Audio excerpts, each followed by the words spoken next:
Again, I go back to bringing up your kid. If you bring up your kid to be confident, he'll be confident all his life. But if you suppress your kid, he will be very educated and run off to be a very big man with women. So that's what they're doing. That's what they're going towards. Sometimes I notice it even in what do you call it? Camera invisible. Camera invisible camera. Say like someone is making the joke. We stand up here, hold this rope. I'm holding from the other end. So that's something. I'll be back and I leave you. And you find people standing there for hours. It just shows you the personality. If you have some personality, so why should I be standing there? What time is Asr? So that's why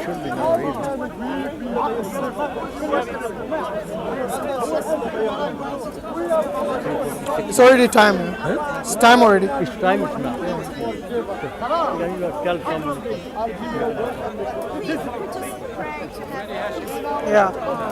you know, what people like yourself could listen, discuss, understand, go and check, and you know.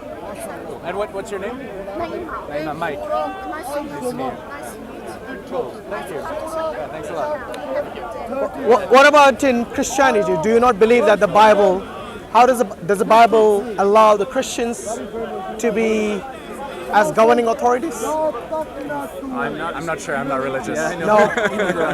I don't want to misrepresent anyone. Yeah, no, because the reason I'm asking is because I think the lady explained quite well about from the Islamic perspective, but I would like to know from the Christian perspective. Yeah. As far as I know, I think that there's a passage which is like, let unto Caesar be Caesar's, let unto God be God's, or something like this. Yeah. I don't know the words, but I believe it's for Christians, they should defer to their elected officials to pass laws to govern them. So regardless of who the government official is, as a Christian you have to obey them. I'm not sure. That's the interpretation that I've heard from Christians. But again, I can't say with any degree of authority. While you were looking, I just fished for this verse, which is much more clear than the Caesar one. Yes. This is in Romans chapter 13, verse 1. It says, let everyone be subject to the governing authorities, for there is no authority except that which God has established. The authorities that exist have been established by God. So you see, if the authority was, let's say for example, Sharia, or the authority was perhaps Nazism, or whoever it is, whether it was a Christian or a Hindu or whatever the authority is. As a Christian, based on the Bible, based on that passage, you have to submit to it. What do you make of that? Let's take religion away for a minute, and let's say if someone was going to base their understanding of a governing authority based on that scripture only. So I can't speak for Christians. For myself, I would say that there should be some higher degree of what's right or what's wrong. Like if it's okay to kill somebody for their skin color, and the governing authority says, yeah, that's fine, it wouldn't sit right with me. So I would say that's not fine. Okay. Yeah. What if a Christian who's a believing Christian goes by the text, you know, they're Puritans and they would go by what the text says. In fact, this text, if I read further on, it goes on to say that anyone who rebels against that authority is actually rebelling against God. Yeah. Well, that's probably why I don't believe in this. Yeah, there's kind of I don't know if this is what you were alluding to, but I feel like there's something that supersedes this. A theocracy. Exactly, what the governments or what the people we put in authority. Like we grant authority to people, but that doesn't mean that the universe or some natural law is granting authority to them. We kind of give them that authority. I do think that there is somehow some like higher thing, which is just like our rational, how we can rationalize it, how we can like reason with whether something is just or good. Okay. That is independent from. But isn't that subjective? Well, yes. It is, isn't it? Because what might be good for you and independent for you might be bondage for someone else and bad for someone else. Yes. You see what I mean? Yeah, and in that case, there has to be some, again, social contract where at least how I view it is something that could be good for me, that could be very, very bad for somebody else. I shouldn't do it because essentially I wouldn't want somebody else to be doing it to me. So it's this general social agreement that you have living in a society. That's how I but see it. unfortunately that's not the case, isn't it? No, it isn't. But it's one of those things where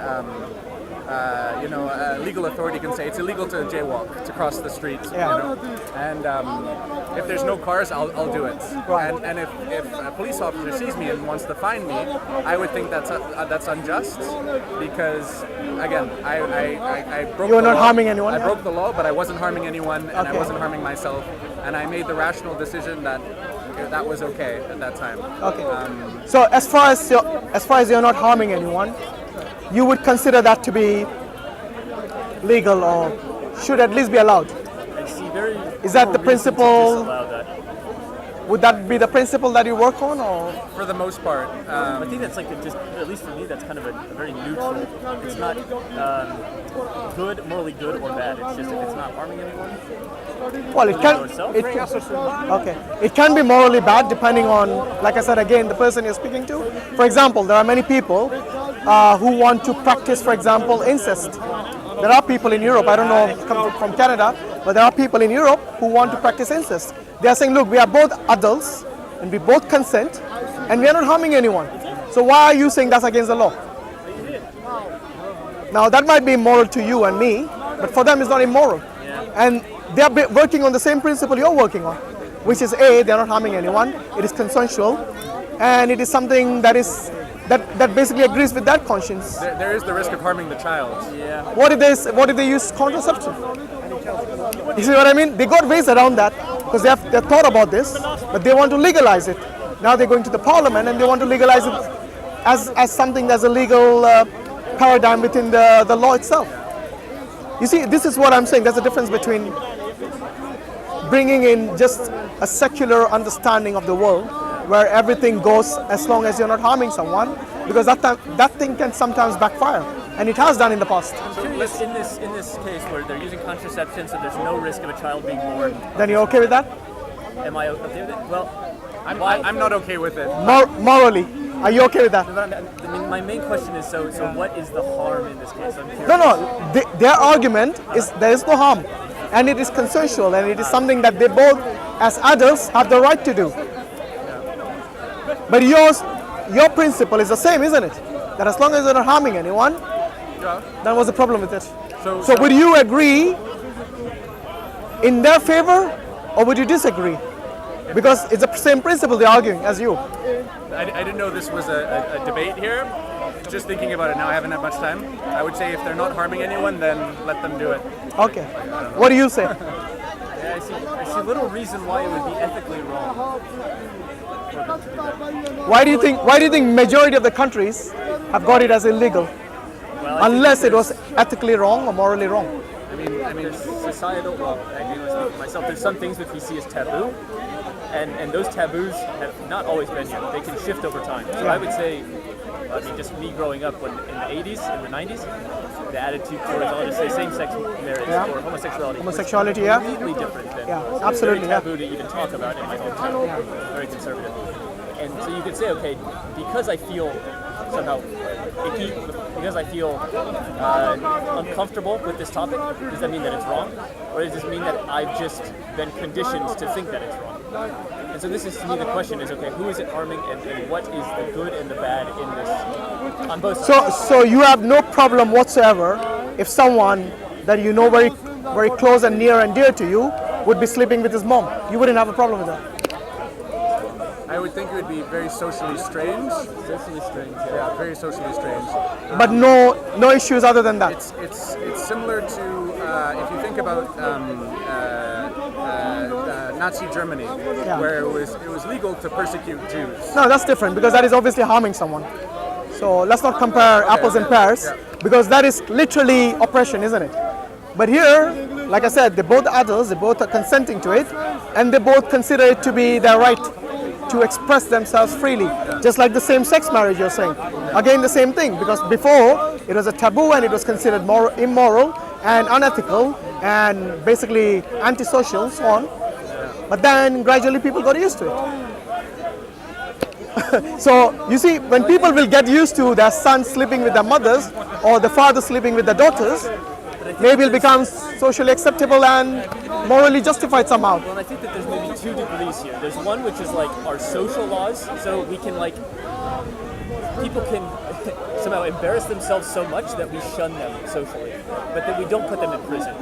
So there's kind of a difference there. Like I recognize that you are having sex with your mother. I don't want any part of that, so I'm just not going to hang out with you.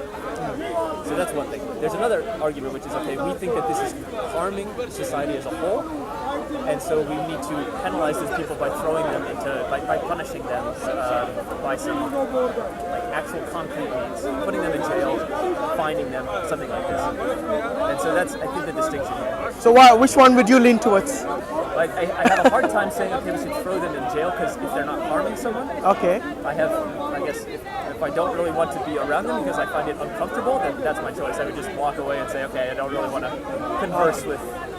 So you see, we have come full circle with us discussing the fact that it's subjective, isn't it? Everything that you see around today is subjective in terms of morality and so on.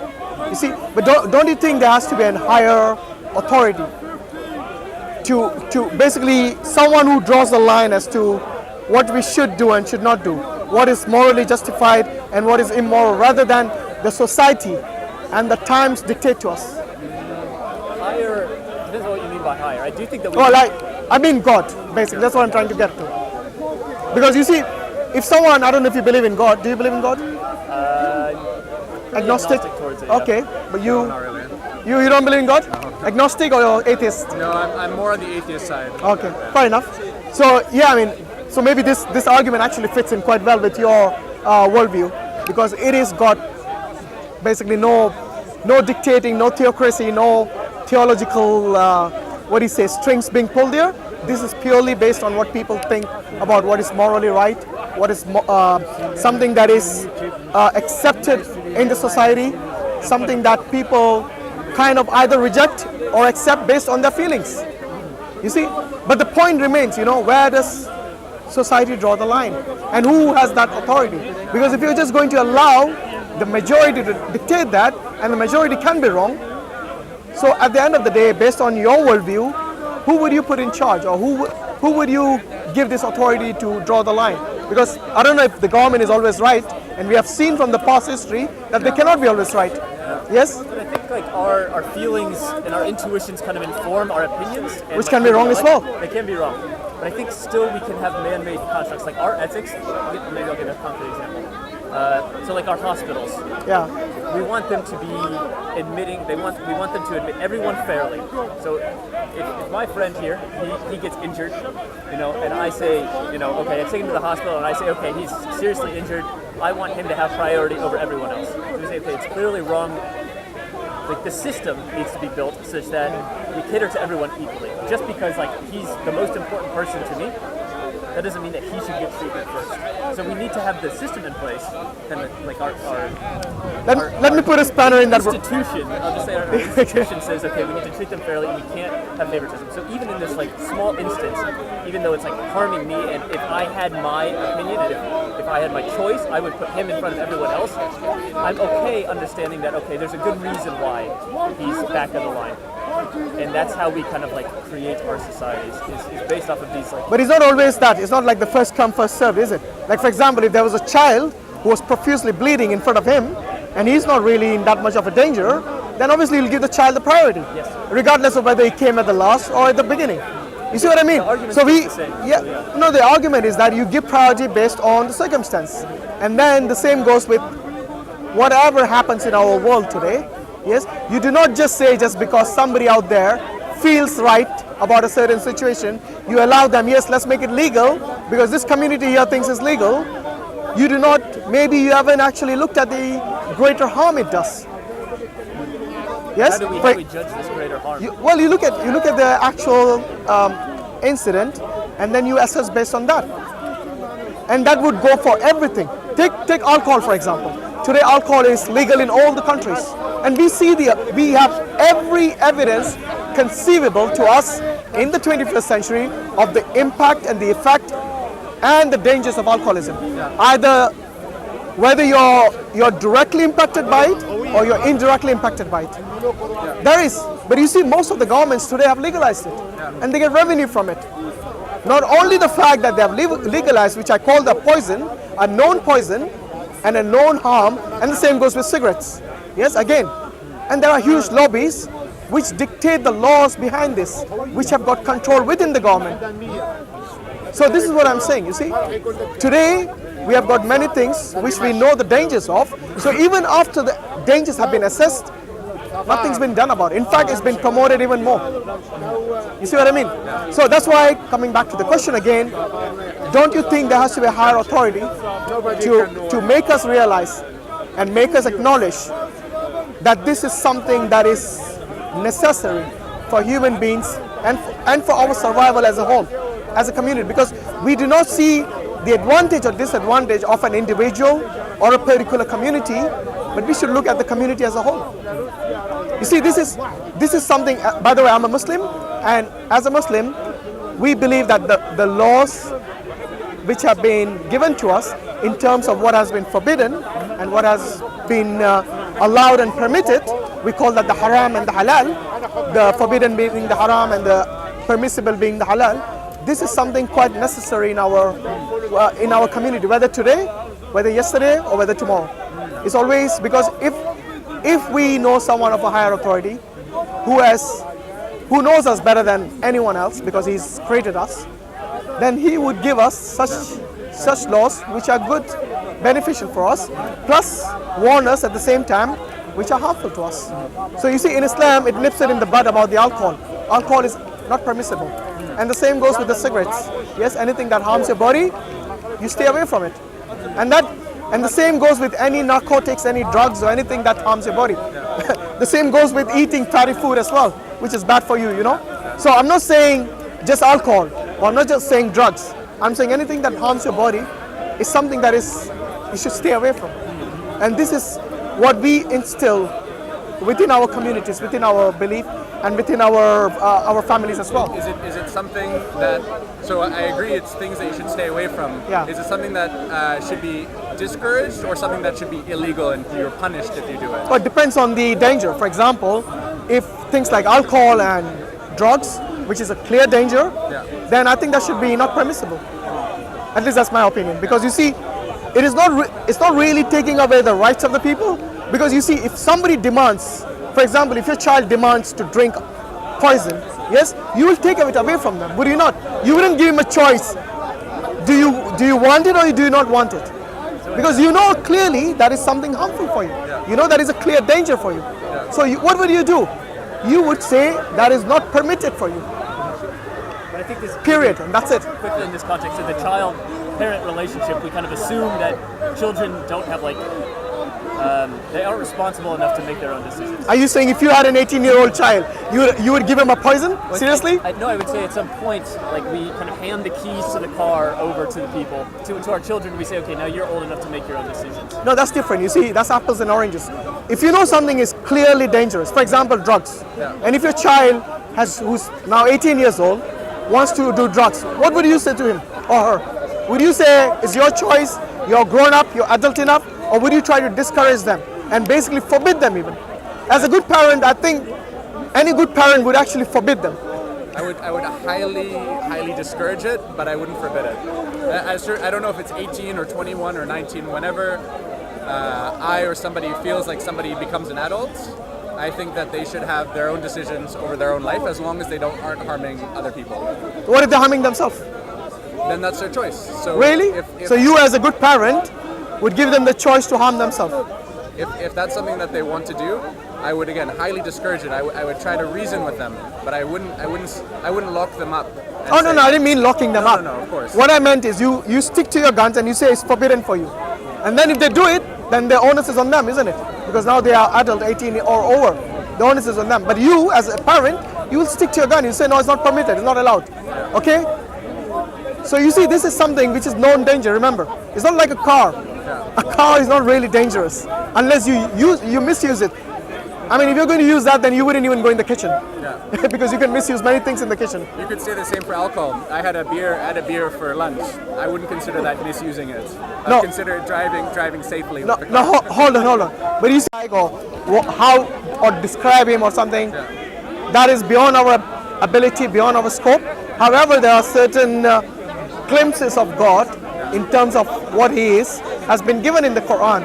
For example, he's someone who's all-powerful, almighty. Yes, he doesn't die. And God, by the way, is the uncaused cause. Okay. Yes, Okay, that's not in the Quran, that's this logical deduction. So like I said, everything that begins to exist has a cause. And because God didn't begin to exist, he's eternal from the beginning. And basically he has no beginning, no end. And this is one of the definition of God as to who he is. And he basically has given us guidance. So he has created us and he has given us guidance. So he didn't just send us to earth without any guidance. And that is where the earlier discussion comes in, as to he's told us what is forbidden for us and what is permitted for us. Plus how to basically, how to deal with our daily lives. And this is where we come to the understanding of what God has a plan for us now and in the afterlife. And this is, you see, this is something that is clearly defined in the Sharia. Sharia is basically the rules and regulations and the teachings, with basically everything that encompasses the religion and the faith. It's within this, you can call it a framework in which it is. So from the time you wake up to the time you go back to sleep, and from the time you're born until the time you die, it's all basically something, how to lead your life in a very holistic manner is something that is taught to us within our faith, our religion. So taking the idea of God, where you say, is uncaused cause. Yes. I think that's very beautiful, actually. There are similar ideas within Eastern religion as well, of God being this thing that was able to create. A creator. The creator, yeah. Yeah, that's one of the names of God, Al-Khaliq. And then the question is that, so there's the framework that you mentioned within the Quran. And then there are other frameworks in other religions. Yes. So I do see that there's some commonalities between all religions, like don't kill somebody, stuff like that. I mean, you don't have to be religious for that, do you? Right. So there's also some common sense there. Of course there is, yeah. So there is something which is called a common morality, which encompasses all humanity, regardless of your faith or lack thereof. So this is something that's quite common and known. But then, you see, it doesn't mean that killing is wrong, because there are instances where you have to kill. For example, in a war, when an oppressor wants to basically oppress you and your country, then that is a reason all the countries have an army. So it's not like killing is wrong all the time. There are obviously time and a place and a reason for killing as well. So I wouldn't say killing is wrong all the time, unless you obviously just kill for the sake of oppressing someone or the sake of just murder, and that is wrong, clearly. So then there are these different frameworks. There's Judaism, Christianity, there's Islam, there's the Eastern faiths. There's Buddhism, there's Hinduism. So there's all these different religions. How does one, and all of them to some degree require some faith, right? Where you can't logically prove something. So let's say somebody does want to give their faith. Why would they choose one versus the other? You see, this is when all of them say that this has to be the way. No, you're very good. It's a very good question. Obviously, every religion is exclusive, and they would say that our religion is the truth. Otherwise, they wouldn't be following that religion, would it? So a Hindu will say their faith is correct. A Buddhist will say their faith is correct. A Muslim and a Christian and a Jew would say the same thing, that their own individual faiths are the one which is the one great truth which you should know. And you're right. This is a question which people will eventually face when they are seeking God and searching for God. So what I would suggest you do is you look into the faiths which preach monotheism. And this is quite important, because I'll tell you the reason why this will narrow down your list and basically cut down the effort of you looking into other faiths. So if a religion claims that it has more than one God, and both gods are equally powerful, and I'm only giving you two gods, for example, but there are religions who claim there's more than two gods, or three gods, or whatever it is. But I'll give you an analogy with just two gods. Say for example, these two gods are equally powerful. Yes, they're equally God, I would say, and they have all the ability and power of a God. What if there is a disagreement between the two? Because they both are individuals and they both are obviously independent, so they would think independently. And as independent beings, you eventually would have a disagreement. Yes? What if you have a disagreement, and remember both of them are equally powerful, and one of them says, no, sunset is going to be at 6 p.m., and the other says, no, sunset is going to become at 3 p.m. Yes? Remember, they both are equally God. So who's going to win the war?